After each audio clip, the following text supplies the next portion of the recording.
എല്ലാവർക്കും നമസ്കാരം. ഞാനിതാ വളയത്തെ വീട്ടിലെത്തിയിട്ടുണ്ട് കേട്ടോ. അപ്പോൾ 4-5 ദിവസത്തെ താമസത്തിന് ശേഷം ഇന്ദുചൂടൻ തിരിച്ചെത്തിയിരിക്കുകയാണ് ഗൈസ്. ശരിക്കും പറഞ്ഞാൽ 4-5 ദിവസമായി ഞാൻ വീട്ടിൽ പോയിട്ട്.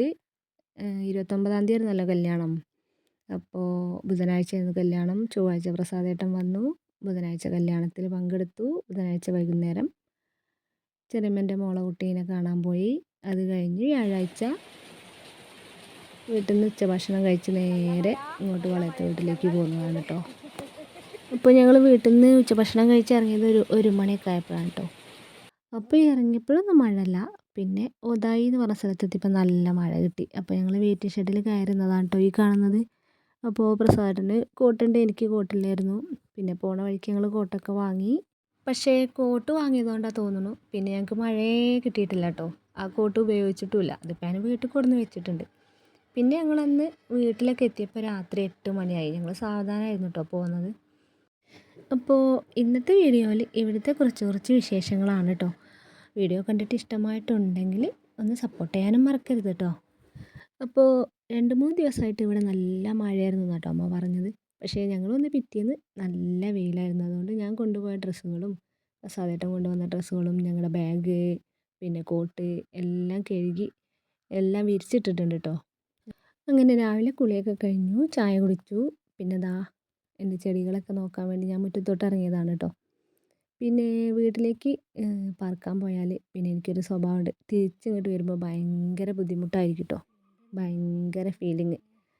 അതായത് ആ കുട്ടിപ്പട്ടാളങ്ങളെ ഇടയിൽ നിന്ന് ഇവിടെ വന്നിട്ട് ഇങ്ങനെ സൈലൻ്റായിട്ട് നിൽക്കുമ്പോഴുള്ളൊരവസ്ഥ ശരിക്കും പറഞ്ഞാൽ ഒരു ഹോം സിക്നെസ് എന്ന് തന്നെ പറയാം. ഭയങ്കര ബുദ്ധിമുട്ടാണ് കേട്ടോ. അതിൻ്റെ ഒരു ഹാങ് ഓവർ വിട്ടു പോകണമെങ്കിൽ ഒരാഴ്ച തന്നെ ഉണ്ടാവും. അപ്പോൾ അതുകൊണ്ടൊക്കെയാണ് വീഡിയോ ഇടാൻ വൈകിയത് കേട്ടോ. വീഡിയോ ഇടാൻ തോന്നണില്ല, ഭക്ഷണം കഴിക്കാൻ തോന്നണില്ല, ഒരു രസമല്ല, ഒരു കളിയില്ല, ചിരിയില്ല, എന്തോ ഒരു അസ്വസ്ഥത. പിന്നെ അതിങ്ങനെയായിട്ട് മാറണമെങ്കിൽ കുറച്ചുകൂടി കഴിയും. അപ്പോൾ രാവിലെ തന്നെ ഒരു പോസിറ്റീവ് എനർജി കിട്ടാൻ വേണ്ടിയിട്ടാണ് എൻ്റെ ചെടികളുടെ ഇടയ്ക്ക് ഇറങ്ങിയത് കേട്ടോ. അപ്പോൾ ചെടികളും എന്നെപ്പോലെ തന്നെ ഒരു വാടി തളർന്നിട്ട് ഇങ്ങനെ വെള്ളം കിട്ടാഞ്ഞിട്ടാണോ അതോ വെള്ളം കൂടിയിട്ടാണോ എന്നറിയില്ല കേട്ടോ. ഏതായാലും തണ്ടൊക്കെ ഒരു ഭാഗത്ത് ഇങ്ങനെ ചീഞ്ഞ് വരുന്നുണ്ട് ചൈനീസ് ബാൾസത്തിൻ്റെ. അപ്പോൾ ഞാനിതാ കൈ കൊണ്ടാട്ടോ മുറിച്ചെടുക്കണത്. ശരിക്കും ഇത് കത്രിക കൊണ്ട് ചെറുതായിട്ട് വെട്ടി കൊടുക്കണം. നമ്മൾ പ്രൂൺ ചെയ്ത് കൊടുത്താലേ ഏത് ചെടിയും ഉണ്ടാവുള്ളൂ. പിന്നെ വീട്ടിൽ നിന്ന് പോന്നപ്പോൾ ഞാനൊരു കാര്യം മറന്നുപോയി കേട്ടോ. അമ്മ 10 മണിപ്പൂക്കൾ മഞ്ഞ കളറുള്ള ചെടി നട്ടിട്ടുണ്ടായിരുന്നു കേട്ടോ. അതിന്നൊരു കമ്പ് പൊട്ടിച്ച് കൊണ്ടുപോകണം എന്നൊക്കെ കരുതിയിട്ടുണ്ടായിരുന്നു. പക്ഷേ ഞാൻ പോരുന്ന ഫീലിങ്ങിൽ ഞാൻ ആ കാര്യം മറന്നുപോയി കേട്ടോ. ഇപ്പോൾ 10 മണിപ്പൂക്കളിലാണ് എൻ്റെ പരീക്ഷണങ്ങൾ മുഴുവൻ. ഞാൻ വീട്ടിലേക്ക് പോണതിൻ്റെ മുൻപ് മുറ്റത്തായിരുന്നു കേട്ടോ ചെടികളൊക്കെ വെച്ചിരുന്നത്. പിന്നെ പോകുന്നതിൻ്റെ തലേന്ന് എല്ലാ ചെടികളും വീടിൻ്റെ സൈഡിലേക്ക് തന്നെ കൊണ്ടുവന്ന് വെച്ചു. പിന്നെ മുല്ലപ്പൂ വീണ് കിടക്കണുണ്ടോ. ഇത് തെക്ക് ഭാഗത്തുള്ള പുളിമേൽ വള്ളിമുല്ല പടർത്തിയിട്ടുണ്ട് കേട്ടോ. ഒരുപാട് മുൻപ് ഉണ്ടായിട്ടുള്ള വള്ളിമുല്ലയാണെന്ന് ഇതിൻ്റെ വള്ളി കണ്ടാൽ തന്നെ അറിയാം. നല്ല വണ്ണത്തിൽ നല്ല ഉറപ്പോട് കൂടിയിട്ടുള്ള വള്ളിയാണ് കേട്ടോ. അപ്പോൾ ഇത് ഈ പുളി തന്നെ നല്ല വലുപ്പമുണ്ട്. പുളീൻ്റെ ഏറ്റവും മുകളിൽ വരെ ഈ വള്ളി എത്തിയിട്ടുണ്ട് കേട്ടോ. ആദ്യമൊക്കെ ഓരോ പൂവായിരുന്നു വീഴൽ. ഇപ്പോൾ ഒരുപാട് പൂക്കൾ ഇങ്ങനെ വീണുകൊണ്ടിരിക്കുന്നുണ്ട്. നിറയെ മുല്ലമുട്ടുണ്ട് കേട്ടോ. നാടൻ മുല്ലപ്പൂവിൻ്റെ മണം അത് വേറെ തന്നെയല്ലേ. മമ്പാടുള്ള എൻ്റെ വീട്ടിലുണ്ടായിരുന്നു കേട്ടോ വള്ളിമുല്ല. ഇപ്പോൾ പിന്നെ എല്ലായിടത്തും കുറ്റിമുല്ലയായി. പക്ഷേ നാടൻ മുല്ലപ്പൂവിൻ്റെ വാസന എന്ന് പറഞ്ഞാൽ അതൊരു എന്താ പറയുക, ഒരു മത്ത് പിടിപ്പിക്കുന്ന ഒരു വാസനയാണല്ലേ.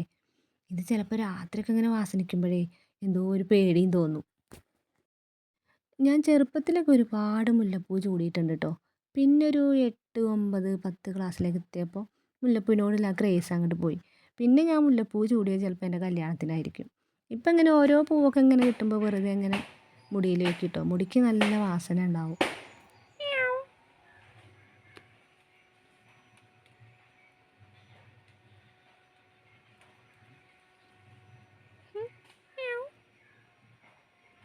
പോടോ.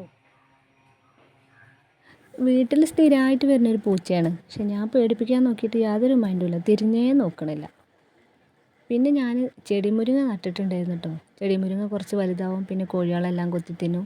പിന്നെ വീണ്ടും അത് തളിർത്തിട്ടുണ്ടായിട്ടുണ്ട്. ഇതൊന്നും ഉണ്ടായി കാണണമെന്ന് കരുതിയിട്ടാണ് കേട്ടോ അങ്ങനെ ഈ ചെറിയൊരു കമ്പിക്കൂടൊക്കെ വെച്ച് കൊടുത്തത്. ചെടിമുരിങ്ങ നിറയെ കായ ഉണ്ടാവുമെന്ന് പറയുന്നത് കേട്ടിട്ടുണ്ട്. അപ്പോൾ അതൊന്ന് ഉണ്ടാക്കി നോക്കുകയാണ്. ഇത് എവിടെ വരെ എത്തും എന്നറിയില്ല. ഇതിൻ്റെ മുൻപുണ്ടായിരുന്ന ചെടി നല്ല വലിപ്പമുണ്ടായിരുന്നു കേട്ടോ. പക്ഷേ തൊട്ടപ്പുറത്തെ വീട്ടിൽ ടർക്കി കോഴികളുണ്ടായിരുന്നു കേട്ടോ, 2 ടർക്കി കോഴികൾ. അവർ വന്നിട്ട് ഇതിൻ്റെ അടിഭാഗം മൊത്തം മുറിച്ചെടുത്തിട്ട് അതോടുകൂടി അതെല്ലാം പോയി. എനിക്ക് ഭയങ്കര സങ്കടമായിരുന്നു പോയപ്പോൾ. ഇനി ഇവിടെ വേറൊരു വിശേഷപ്പെട്ടൊരു സംഭവം കാണിച്ചു തരാം കേട്ടോ.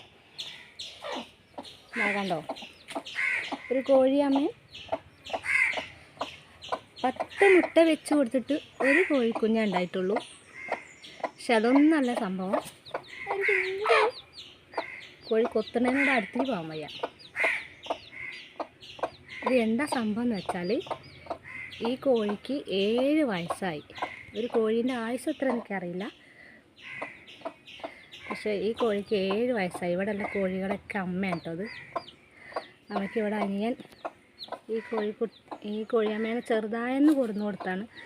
7 വർഷമായി. അപ്പോൾ 1 വർഷമായിട്ട് മുട്ടയിടലില്ല, അടയിരിക്കലില്ല. പിന്നെ തടി കൂടി ഇതിൻ്റെ ബാക്ക് ഭാഗം നിലത്ത് ഇങ്ങനെ തട്ടി ഇങ്ങനെ നിൽക്കുമായിരുന്നു. പിന്നെ ഇപ്രാവശ്യം വീണ്ടും കോഴി മുട്ടയിട്ട് 10 മുട്ടയിട്ട് 10 വെച്ച് കൊടുത്തിട്ടോ. പക്ഷേ 1 വിരിഞ്ഞിട്ടുള്ളൂ. ഏതായാലും എനിക്ക് അത്ഭുതം എന്ന് പറഞ്ഞാൽ 7 വർഷമൊക്കെ ഒരു കോഴി നിൽക്കുമെന്നാണ്. അതാണ് എനിക്ക് ഏറ്റവും അത്ഭുതമായിട്ട് തോന്നിയത്. 7 വയസ്സായ ഒരു കോഴിയമ്മ, അതിനിപ്പോൾ ചെറിയൊരു കുഞ്ഞ് കോഴിക്കുഞ്ഞും. അങ്ങനെ പുറത്തേക്ക് ഇറങ്ങി പോസിറ്റീവ് എനർജിയൊക്കെ കിട്ടി. അപ്പം ഞാനിതാ നേരെ അടുക്കളയിലേക്ക് കേട്ടോ. അടുക്കളയിൽ ഇതാ ഞങ്ങളുടെ തന്നെ നാടൻ വാഴക്ക ഇതാ പഴുത്തിങ്ങനെ ഉഷാറായി നിൽക്കുന്നുണ്ട്. അടുക്കളയ്ക്ക് വരുമ്പോൾ ഓരോന്നെടുക്കും, കഴിക്കും. എല്ലാവരും അങ്ങനെ തന്നെയാണ് കേട്ടോ. നമ്മൾ നട്ട് വളർത്തി ഉണ്ടാക്കിയ സാധനം നമ്മൾ തന്നെ കഴിക്കുമ്പോൾ അതിനൊരു പ്രത്യേക രുചിയാണല്ലോ അല്ലേ. അപ്പോൾ എല്ലാവരും ഇങ്ങനെ അടുക്കളയ്ക്ക് വരുമ്പോൾ ഓരോന്നിങ്ങനെ പിഴുതെടുക്കും, തിന്നും. അങ്ങനെ തന്നെ ഞാനും. എല്ലാവരും അങ്ങനെ തന്നെയാണ് കേട്ടോ. അപ്പോൾ ഇതാ ഞാനൊരു പഴം എടുത്ത് കഴിക്കുകയാണ് കേട്ടോ. പിന്നെ ഇന്ന് പച്ച ചക്കയും കിട്ടിയിട്ടുണ്ട്, പഴുത്ത ചക്കയും കിട്ടിയിട്ടുണ്ട് കേട്ടോ. ചക്ക എവിടുന്നാന്ന് വെച്ചാൽ മീനൂട്ടിൻ്റെ വീട്ടിൽ നിന്ന് പോയിട്ട് അനിയൻ പോയിട്ടതാണ് കേട്ടോ. അതായത് മാമേൻ്റെ വീട്ടിൽ പോയിട്ട് മാമൻ പറഞ്ഞിട്ടുണ്ടായിരുന്നു ചക്ക പറിക്കാനുണ്ട്, വന്ന് പറിച്ച് പോയിക്കൊണ്ട് പറഞ്ഞിട്ട് അങ്ങനെ ഇവിടുന്ന് അനിയൻ പോയി കൊണ്ടുവന്നാണ് കേട്ടോ. അപ്പോൾ 2 ചക്ക ഉണ്ട്. ഒരു ചക്ക ഇപ്പോൾ ഞങ്ങൾ പുഴുക്കുണ്ടാക്കും. അതായത് ഒരു 11:30 മണിയൊക്കെ ആകുമ്പോൾ ചായ കുടിക്കലുണ്ടെന്ന് പറഞ്ഞിട്ടില്ലേ ഞാൻ, ആ സമയത്തേക്ക് ചക്ക പുഴുക്കുണ്ടാക്കും. പിന്നെ എനിക്കൊരുപാട് ഇഷ്ടമുള്ള സാധനമാണ് കേട്ടോ ചക്കപ്പുഴുക്ക്, ചക്ക വറുക്കുക, ചക്ക എരിശ്ശേരി, അതൊക്കെ ഭയങ്കര ഇഷ്ടമാണ്. അതേപോലെ പഴുത്ത ചക്ക നമ്മൾ അട ഉണ്ടാക്കാൻ വേണ്ടി ഉണ്ടാക്കൂലേ, അതുപോലെ പിന്നെ നമ്മൾ വരട്ടി ഉണ്ടാക്കൂലേ, ശർക്കരയൊക്കെ ഇട്ടിട്ട് ചക്ക വരട്ടി, അതും ഒരുപാട് ഇഷ്ടമാണ്. ഞാൻ വീഡിയോ എടുക്കുന്നതിൻ്റെ ഇടയിൽ അമ്മ ചക്ക മുറിച്ചു, ചക്ക നന്നാക്കിയൊക്കെ റെഡിയാക്കിയിട്ടുണ്ട് കേട്ടോ. പക്ഷേ കുരു കണ്ടോ, നല്ല വണ്ണമുള്ള ഉരുണ്ട കുരുവാണ് കേട്ടോ. ഇവിടെ ചക്കക്കുരു കറി വെക്കുന്നത് പ്രസാദേട്ടന് ഭയങ്കര ഇഷ്ടമാണ്. എന്നും ചക്കക്കുരു കറി വെച്ചാൽ ഒരുപാട് ഇഷ്ടമാണ്.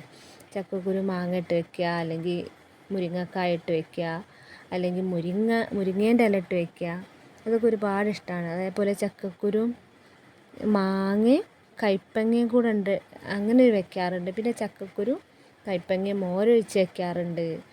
ഞാനിവിടെ വന്നതിന് ശേഷം കേട്ടോ ഇങ്ങനത്തെ കറികളൊക്കെ ഉണ്ടാക്കിയതും കഴിച്ചതും. കാരണം എൻ്റെ നാട്ടിലൊന്നും ഇങ്ങനെ ഉണ്ടാക്കാറില്ല. അതായത് മാങ്ങയും കയ്പ്പങ്ങയും മോരൊക്കെ ഒഴിച്ചിട്ട് അങ്ങനെ ചക്കക്കുരു വെക്കാറുണ്ടെന്ന് ചോദിച്ചാൽ അങ്ങനെ വെച്ചിട്ടില്ല ഇതുവരെ.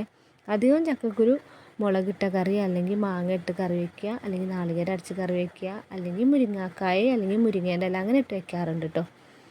ഇത് വരിക്കച്ചക്കയാണ് കേട്ടോ. അമ്മ ദാ ചക്കയൊക്കെ നന്നാക്കി കുക്കറിൽ അടുക്കി അമർത്തി വെച്ചിട്ടാട്ടോ വേവിക്കുന്നത്. പിന്നെ കറി വെക്കാൻ ഇന്ന് പ്രസാദേട്ടൻ കൊണ്ടുവന്നത് ചിക്കനും കൊണ്ടുവന്നിട്ടുണ്ട്, 2 അയിലയും കൊണ്ടുവന്നിട്ടുണ്ടായിരുന്നു കേട്ടോ. അതുകൊണ്ട് 1 അയില കറി വെച്ചു, മാങ്ങയൊക്കെ ഇട്ടിട്ട് നാളികേരം അരച്ച് കറി വെച്ചു. ചിക്കൻ നന്നായിട്ടാണ് വരട്ടിയെടുത്തു കേട്ടോ. പിന്നെയെന്ന് പറഞ്ഞാൽ ഇന്ന് വീട്ടിലെല്ലാവരും ഉള്ളൊരു ദിവസമാണ് കേട്ടോ. ആരും ജോലിക്കൊന്നും പോയിട്ടില്ല. അപ്പോൾ എല്ലാവരും കൂടി ഉണ്ടാകുമ്പോഴാണ് ഇങ്ങനെ ചക്ക പുഴുങ്ങലും പിന്നെ ചിക്കനൊക്കെ വാങ്ങുക കേട്ടോ. അപ്പോൾ ഇതാ ചോറും കറികളൊക്കെ റെഡി ആയിട്ടുണ്ട്. ഞാനിതാ ചോറുണ്ണാൻ വേണ്ടി ചോറെടുത്തിട്ടുണ്ട് കേട്ടോ.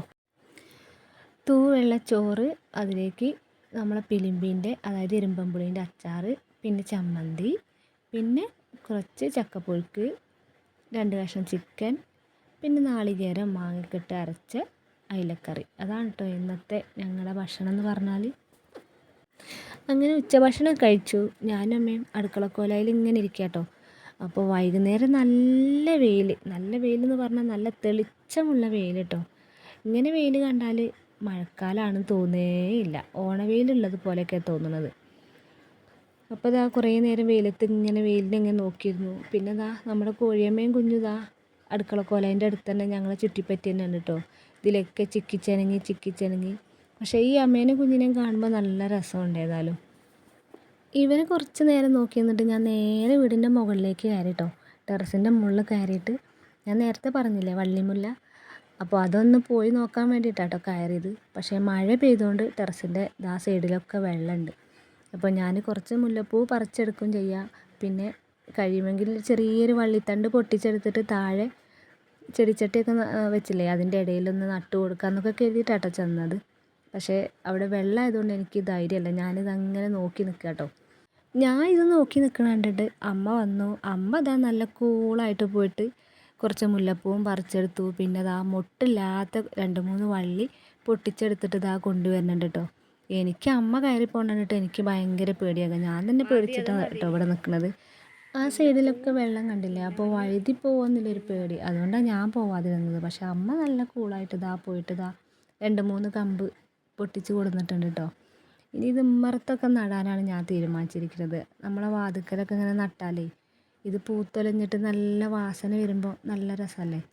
പിന്നെ നമ്മളെ മുറ്റത്തേക്ക് ഇങ്ങനെ മുല്ലപ്പൂ ഇങ്ങനെ വീണ് കിടക്കുമ്പോഴും നല്ല ഭംഗി ഉണ്ടാവില്ലേ കാണാൻ.